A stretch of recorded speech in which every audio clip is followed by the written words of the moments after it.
أعوذ بالله من الشيطان الرجيم بسم الله الرحمن الرحيم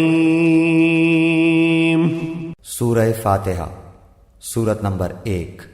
شروع کرتا ہوں اللہ تعالیٰ کے نام سے جو بڑا مہربان نہایت رحم والا ہے۔ الحمد للہ رب العالمین، سب تعریف اللہ تعالیٰ کے لیے ہے جو تمام جہانوں کا پالنے والا ہے۔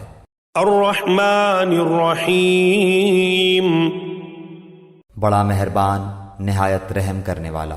مالک یوم الدین، بدلے کے دن یعنی قیامت کا مالک ہے۔ ایاک نعبد و ایاک نستعین، ہم صرف تیری ہی عبادت کرتے ہیں اور صرف تجھ ہی سے مدد چاہتے ہیں۔ اہدنا الصراط المستقیم، ہمیں سیدھی اور سچی راہ دکھا۔ صراط الذین انعمت علیہم، ان لوگوں کی راہ جن پر تو نے انعام کیا۔ غیر المغضوب علیہم ولا الضالین، ان کی نہیں جن پر غضب کیا گیا اور نہ گمراہوں کی۔